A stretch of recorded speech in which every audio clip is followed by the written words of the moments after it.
이제 벌써 마지막 시간인 것 같습니다.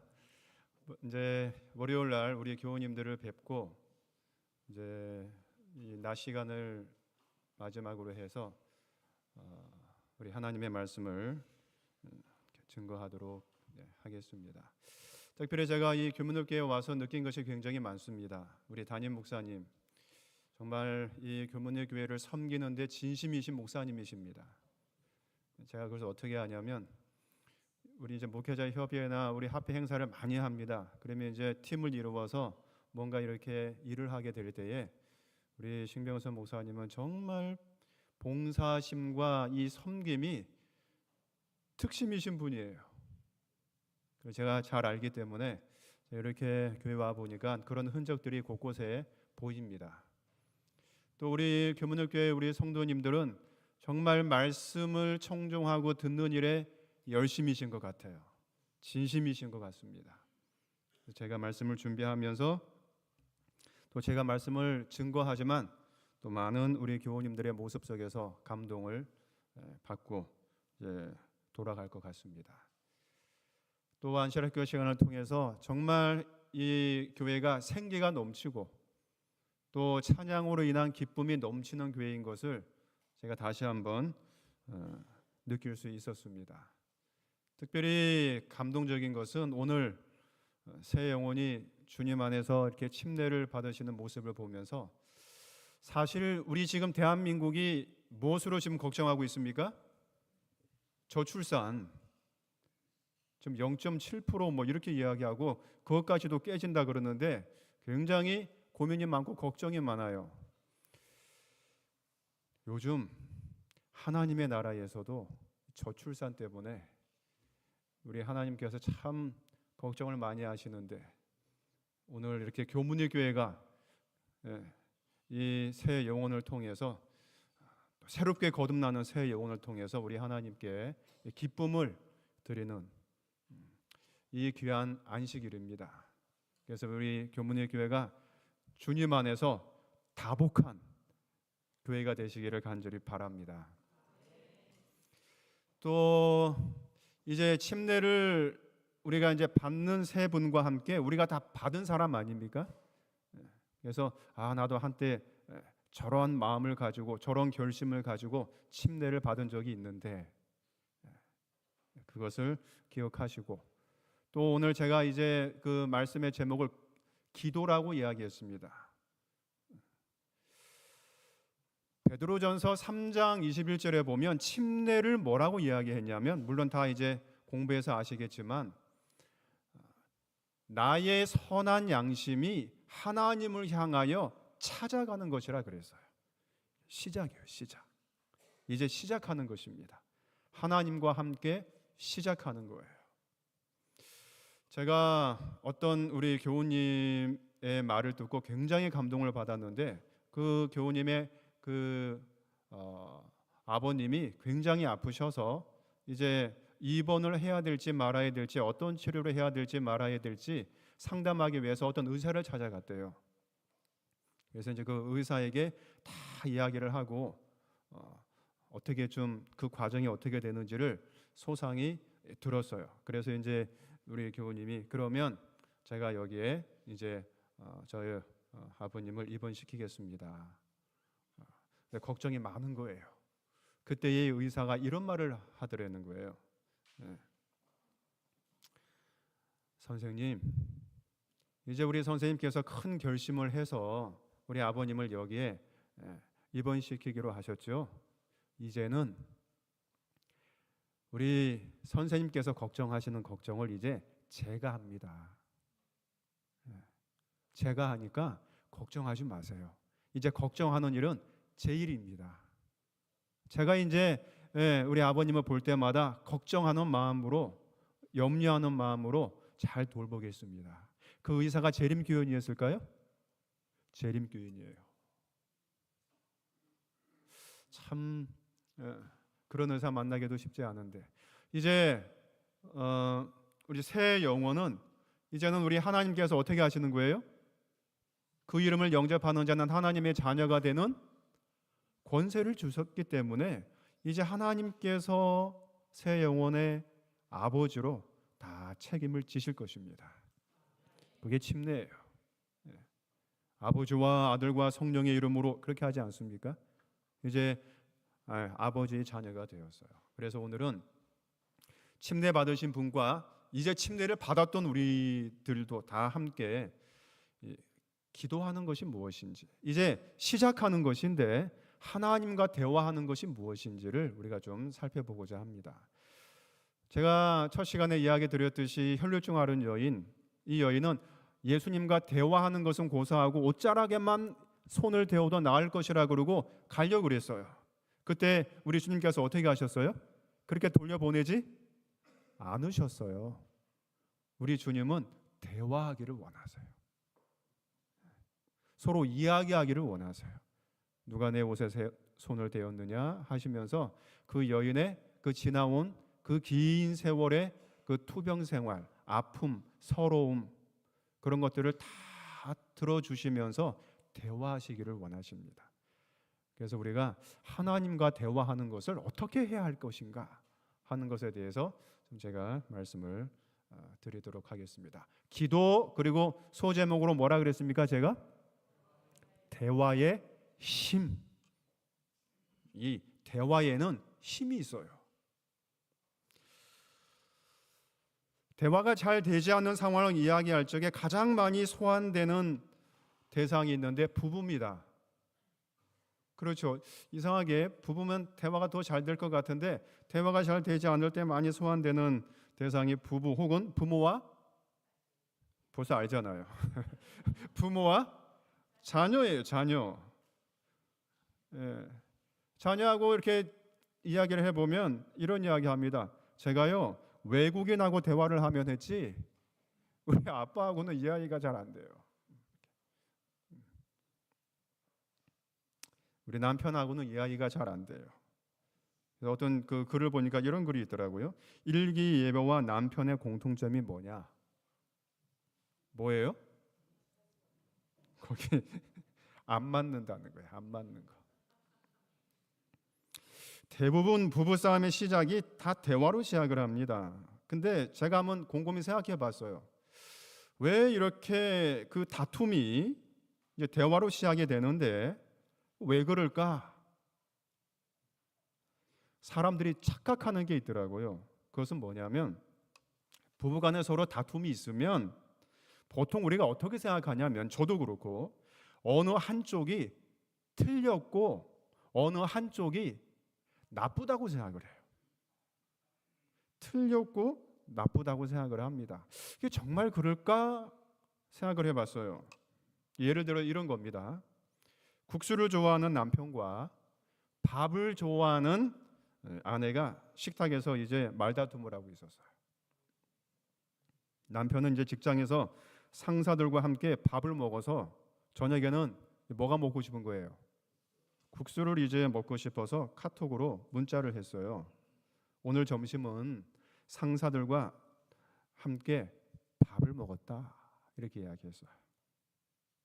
그리고 이제 집에 와서 딱 보니까 식탁에 뭐가 차려져 있어요? 그 밥을 먹었다가 무슨 말이에요? 밥을 먹었으니 저녁에는 국수 좀 먹었으면 좋겠다, 그런 말인데 이 아내가 뜩 밥을 차려놓은 거예요. 그래서 이 남편이 이렇게 이야기합니다. 아니, 점심에 밥을 먹었다고 이야기했잖아. 그런데 또 밥이야? 그랬더니 아내가 이렇게 이야기했어요. 집에 국수가 남은 것이 없어서 그냥 있는 밥을 펐어요. 오늘은 그냥 밥을 먹읍시다. 그럼 이제 끝나면 되잖아요. 근데 이 남편이 뭐라고 이야기하냐면, 당신은 항상 이런 식이야. 옆에 있는 마트에 가서 국수를 사올 수도 있는데 그걸 안 사와가지고는, 이 말을 들은 아내가 또 그냥 있어요? 그러니까 이 아내가 또 이렇게 이야기해요. 아니, 어떻게 항상 당신 입맛에만 맞춰 살아야 돼요? 남편과 아내 둘 중에 누가 틀렸어요? 누가 틀렸어요? 이 싸움은 누가 틀려서 일어난 게 아니에요. 남편도 자신의 취향이 있고 아내도 자신의 사정이 있어요.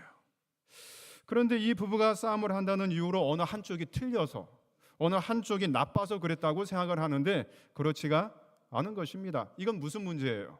서로의 입장에서 마음을 잠깐 헤아리지 않았던 거예요.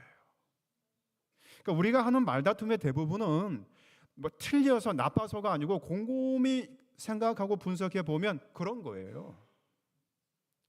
그저 그 시간에 그 상황에서 서로의 마음이 맞지가 않았을 뿐이지.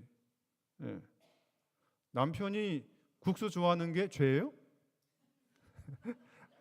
아내가 밥 좋아하는 게 죄예요? 나쁜 거예요? 틀린 거예요? 아니잖아요. 남편이 또 자식이 나빠서 그런 게 아니에요. 그 상황에서 어쩌다 보니 뭐예요? 서로 맞지가 않은 거예요. 잠깐 맞지가 않았던 거예요. 그런 의미에서 여러분, 목사들도 말다툼을 할까요? 해요, 말다툼. 그런 의미에서는 그 상황에서 막 나빠서 막 이렇게 틀려서 이런 게 아니고 그런 상황에서 뭔가가 잘 맞지가 않았던 거예요. 그래서 그 상황에서 마음이 서로 맞지 않았기 때문이라고 생각을 하면 문제가 해결이 조금 간단해요. 왜냐하면 생각을 살짝만 바꾸면 이게 풀려요. 그런데 상대방이 나빠서, 상대방이 틀려서 이렇게 작정을 하면 참 문제 해결하기 힘듭니다. 그래서 대화는 그 상황을 잘 인지해서 시작을 해야 되고 물 흐르듯이 이렇게 흘러야 돼요. 물 흐르듯이 흐르는 이야기를 다른 말로 말하면 공감이라 그래요. 공감하는 거예요. 공감. 하나님과 대화할 때도 그렇습니다. 제자들이 한 번은 예수님께 이렇게 이야기했습니다. 예수님, 저희도 하나님과 기도하는 법을 좀 알려주세요. 다른 말로 말하면 뭐예요? 하나님과 대화하는 법을 좀 알려주세요. 하나님과 대화를 잘하고 싶을 때 그 방법은 때때로 부부가 이야기를 잘하는 방식과 비슷해요. 혹은 부모와 자식이 대화를 잘하는 방법과 비슷합니다. 상대방의 마음을 잘 읽어서 공감하는 거예요. 우리가 하나님과 대화를 잘하고 싶으면 그 상황에서 그 입장을 잘 공감하고 이해를 해야 합니다. 그래서 예수님께서 뭐라고 이야기했냐면 이렇게 이야기했어요. 그러므로 너희는 이렇게 기도하라. 다른 말로 말하면 너희는 이렇게 대화하라.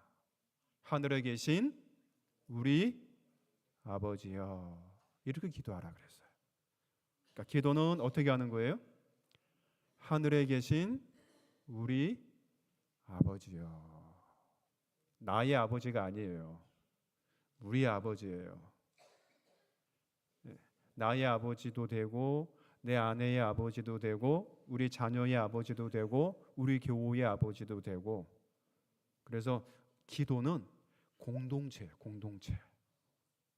나만 이렇게 하는 게 아니에요. 우리 아버지예요. 하나님께서는 그리고 그분의 자녀들로부터 아버지라는 말을 듣기를 좋아하시는 것 같아요. 아버지. 우리 자녀를 길러보면 다 그런 경험 있지 않습니까? 자녀가 입을 열어서 제일 먼저 하는 말이 뭐예요? 이제 막 말을 할 때는 누구를 불러요?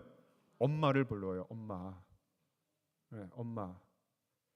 그 다음에 조금 있다가 아빠를 불러요. 저도 이게 자녀를 길러보면서 근데 이 아이가 처음으로 저를 보고 아빠라고 했을 때 그때 감동이 있어요. 야, 아빠. 근데 그때 제 감동은 뭐였냐면 그래, 이제 내가 너에게 너의 모든 삶을 내가 책임질 거야. 그런 마음이 들더라고요. 이 아빠라고 하는 말이, 아버지라고 하는 말이 그거예요. 저는 그때 그 감동이 있어요. 그래, 내가 이제 너 어떤 일이 있어도 내가 너를 책임질 거야. 이게 아빠예요, 아빠. 아버지 그랬어요. 어떤 미국의 어떤 목사님인데 그런 이야기를 했어요. 자기 딸이 있는데 13살 제니라고 하는 딸이에요. 근데 딸이 피아노를 참 잘 쳤나 봐요. 피아노를 막 치는데 이제 그 학회 같은 발표회가 있었어요.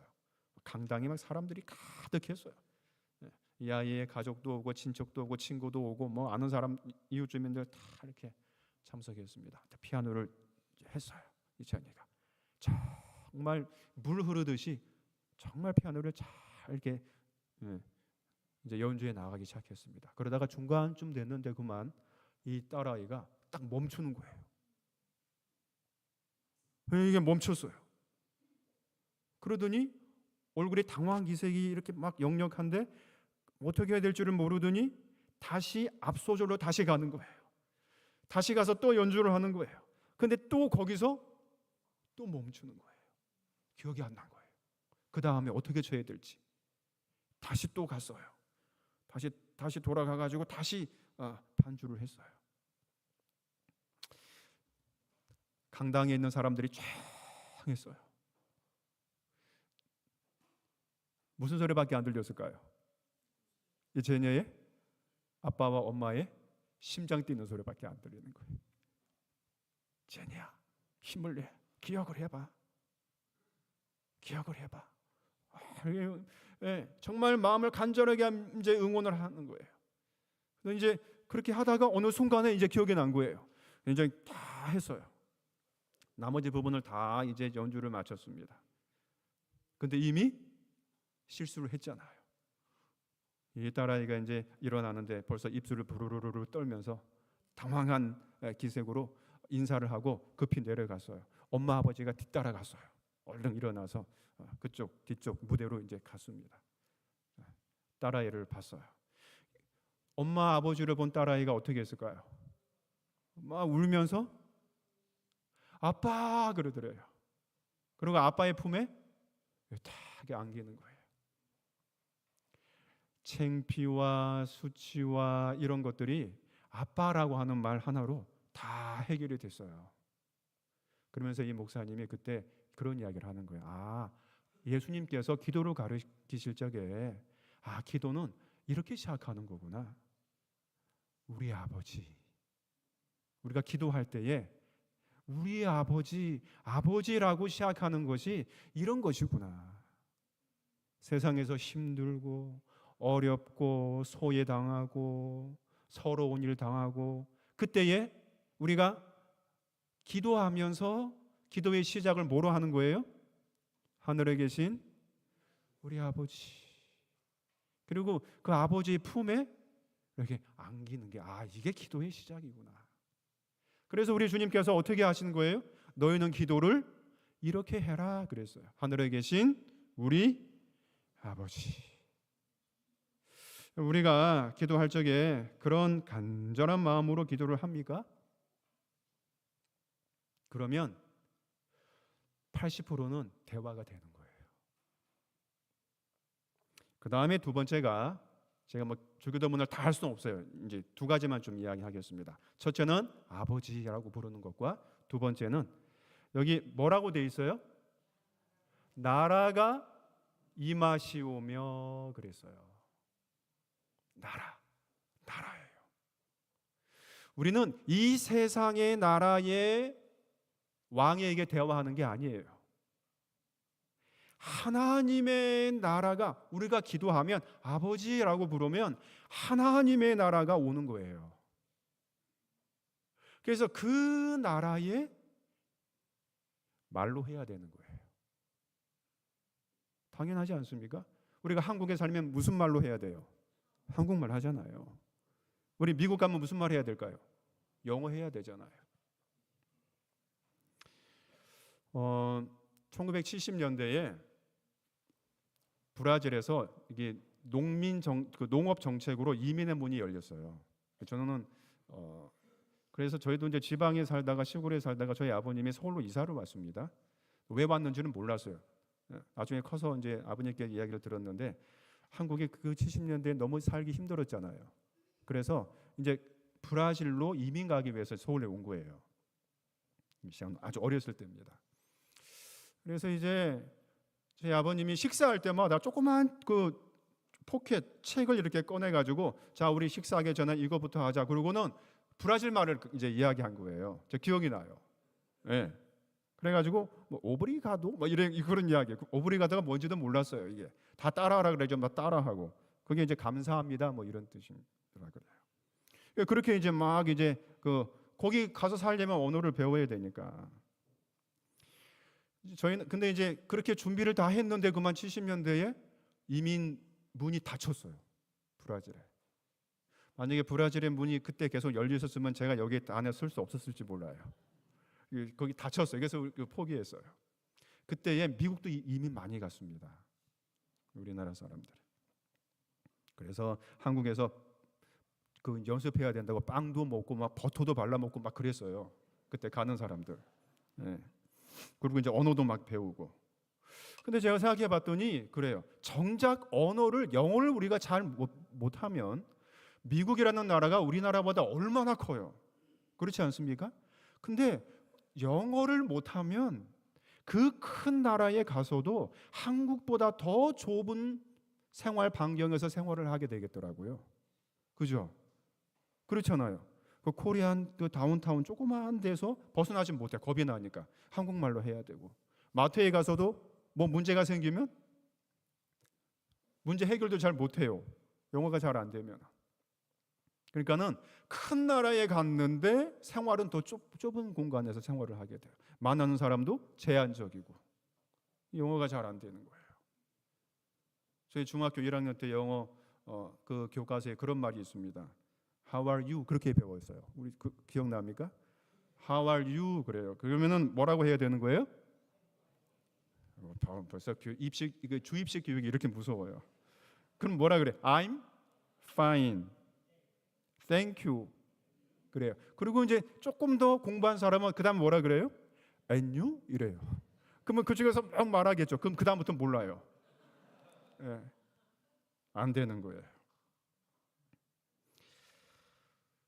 대화가 이어지지 않고 문제 해결도 할 수 없습니다. 하나님과 대화하려면 하나님 나라의 언어를 해야 돼요. 하나님의 나라 언어를 모르면 그 우주보다 넓은 하나님의 나라에서 우리의 생활의 반경이 좁고 문제가 생겨도 어떻게 해결해야 될지도 몰라요. 똑같아요, 이치는. 그래서 우리가 하나님 나라의 그 광활한 나라에서 잘 살려면 그 나라의 언어를 배워야 됩니다. 그래서 우리 주님께서 이렇게 이야기했습니다. 지금까지는 너희가 내 이름으로 아무것도 구하지 아니하였으나 어떻게 하라고요? 구하라. 그리하면 받으리니 너희 기쁨이 충만하리라. 그랬어요. 기도와 찬양은 온 우주에 통하는 언어입니다. 이거는 통역이 필요 없어요. 우리가 기도하면 찬양하면 하나님께서 그걸 그냥 그대로 다 들으셔요. 근데 누구의 이름으로 기도하라는 거예요? 예수의 이름으로 기도하라는 거예요. 그래서 우리가 기도할 때 어떻게 해요? 하나님 아버지, 제가 이런 거 필요합니다. 예수님의 이름으로 기도합니다. 하나님 아버지, 우리 자녀가 오늘 시험 봅니다. 잘 보게 해주세요. 예수님의 이름으로. 항상 그렇게 해요? 아니죠. 그렇게 하면 우리가 어떻게 돼요? 너무 리듬이 끊겨요. 그래서 맨 마지막에 어떻게 해요? 다 우리가 이야기할 거 다 이야기하고 마지막에 예수님의 이름으로 기도합니다. 이렇게 이야기를 합니다. 그래서 사실은 우리가 기도하는 기도의 시작과 끝 모두는 예수님의 기도예요. 예수님의 이름으로 기도하기 때문에. 이제 그러면 하나님 나라의 언어가 뭔가 많이 있지만 두 가지만 제가 좀 이야기를 드리겠습니다. 하나는 하나님 나라의 언어는 이거예요. 믿음이에요. 믿음. 여기 주님께서 그랬어요. 그러므로 내가 너희에게 말하노니 어떻게 해요? 무엇이든지 기도하고 구하는 것은 받은 줄로 믿으라. 그리하면 너희에게 그대로 되리라. 믿음은 우리의 모든 것을 하나님 앞에 내어놓는 거예요. 그게 믿음의 기도예요. 모든 것을 내어놓고 그분께서 이루어 주실 것을 어떻게 하는 거예요? 믿는 거. 제가 어떤 글을 보니까 이렇게 쓰여져 있어요. 땅 위에 있는 배, 떠다니는 배 있잖아요. 땅 위에 있는 배는 장정 10명, 20명에 달려들어 옮기려 해도 좀처럼 움직이지 않는다. 당연히 안 움직이죠. 하지만 밀물이 들어와 배가 뜨기만 하면 배는 어린아이가 밀어도 움직이게 되어 있다. 이것이 믿음이 일하는 기도 방식이다. 우리가 우리의 그 태산 같은 문제, 도무지 움직이지 않는 그 문제를 어떻게 해요? 믿음으로, 믿음의 언어로 하나님께 맡겨서 기도를 하면 믿음의 밀물이 우리의 문제로 쫙 밀려오는 거예요. 그래서 우리의 문제가 어떻게 돼요? 떠요. 배처럼. 그렇게 뜨면 그렇게 움직이지 않았던 그 문제가 어린아이가 밀어도 움직이는 거예요. 그게 하나님과 우리와 기도, 대화할 때에 믿음이 작동하는 방식이에요. 그게 믿음이에요. 믿음. 메마른 땅이 아니에요. 믿음의 물이 쫙 우리의 기도 속에 쫙 차올라야 돼요. 그 다음에 두 번째입니다. 시간이 많이 갔기 때문에 두 번째는 동의입니다. 동의. 우리 뭐 동의한다 그거예요. 기도의 가장 중요한 언어 가운데 하나가 동의하는 겁니다. 동의는 뭐냐면 내가 하나님의 뜻에 동의합니다. 그런 거예요. 그분이 우리의 기도를 어떻게 이루어 주실지 그 모든 과정과 방법에 대해서 동의합니다. 동의 굉장히 중요합니다. 의사가 수술을 할 때에 반드시 하는 일이 뭐예요? 그 레지던트나 이런 의사가 와가지고 뭐 꺼내놔요? 동의서 꺼내놔요. 동의서. 네. 그 동의서에 사인 안 하면 어떻게 돼요? 수술이 돼요? 안 돼요? 안 돼요. 이 세상에서도 우리가 동의하지 않으면 우리의 문제를 해결할 수 없어요. 수술 안 돼요. 하물며 하나님의 나라의 세계에서 우리가 하나님의 뜻에 우리가 동의한다고 하는 그 확답을 믿음으로 하지 않으면 어떻게 하겠어요? 하나님께서. 동의라는 것이 뭘까? 이런 겁니다. 제가 지난주 월요일이죠. 지난주 월요일 정말 놀랄 일을 제가 뉴스에서 봤어요. 요즘 세계의 재력가 중에 제일 핫한 사람이 있습니다. 우리 청년들 누구냐면 일론 머스크. 정말 핫해요. 혁신가예요. 돈이 많은데도 돈으로 안주하지 않고 뭔가를 자꾸 뭘 해요. 근데 정말 놀라운 일을 해냈어요. 이 사람이 어떤 계획을 가지고 있냐면 내가 언젠가는 화성에 가서 살 거라고 하는 그런 꿈이 있어요. 화성. 우리 경기도 화성이 아니고 우주의 화성. 그래서 스페이스 X라고 하는 프로젝트를 굉장히 오래전부터 준비를 했어요. 근데 그 중에 하나가 뭐냐면 그 큰 인공위성을 대기권 바깥으로 쫙 쌓아 올리려면 뭐가 있어야 되냐면 그 쌓아 올리는 그 부스터라 그래요. 추진체가 있어요. 추진체. 그 추진체로 쫙 그 중력을 끊고 대기권 위로 쌓아 올리는 거예요. 그럼 인공위성이 이제 그걸 가지고 이제 거기에서부터 또 이제 가는 거예요. 근데 생각지도 못한 이게 어떻게 이루어질까? 그것을 이루었어요. 그게 뭐냐면 그 추진체가 제가 보니까 그 뉴스를 보니까 160톤이래요. 무게가. 그 추진체가 탁 쏘아 올리고 인공위성을 쏘아 올리고 난 다음에는 보통 태평양 대서양에 떨어집니다. 폐기되는 거예요. 재사용이 안 돼요. 그러니까 재정적으로 굉장히 손실이 크겠죠. 근데 이거를 쏘아 올렸던 그 발사대로 다시 돌아오게 하는 거예요. 근데 그거 오늘 보셨죠? 보신 분 있죠? 성공했습니까? 정확하게 내려와가지고 거의 내려올 때 이게 그 뭐라 그러죠? 그 가속력이 붙고 그 다음에 그 마찰 때문에 다 타거든요, 대부분이. 근데 타지 않고 내려와서 그 속도가 엄청나잖아요. 마지막 내려올 적에 다시 역추진을 해가지고 그거 이제 그 발사대로 이렇게 자리를 잡아가지고 내려오더라고요. 정확하게 내려왔어요. 다시 사용할 수 있는 거예요. 이런 일을 하는 거예요. 일론 머스크. 굉장히 부자입니다. 제가 그래서 이 사람이 얼마나 부자인가를 봤어요. 2021년 기준으로 테슬라 그 이제 자동차인데 주가 상승으로 인해서 그 일론 머스크의 재산이 하루에 42조 원이 늘어났대요. 42조 원. 그래서 제가 도대체 이 사람 돈이 얼마나 많은 거야? 이렇게 살펴봤더니 그 사람의 통장에 3천억 달러. 21년, 지금은 더 많아졌겠죠? 계산을 해봤더니 351조. 우리 교문일교회 우리 성도님들 통장에 찍혀 있는 돈의 단위가 조인분 계세요? 조? 조로. 저는 원이에요. 원으로 찍혀 있어요. 이 사람은 뭐로 찍혀 있어요? 조예요. 저는 조가 자동차 남바에만 제가 봤어요. 조 붙어 있는 거. 뭐 35조 뭐 이렇게 자동차 그 번호판에 있어요. 근데 이 사람은 그렇게 돈이 많아요. 한 번은 일론 머스크가 어린아이와 쇼핑을 했어요. 마트를 갔습니다. 일론 머스크가 아이에게 골라봐라 그랬어요. 네가 원하는 거 골라봐라. 아이가 눈이 휘둥그레지고 야 정말이에요? 그래 골라봐.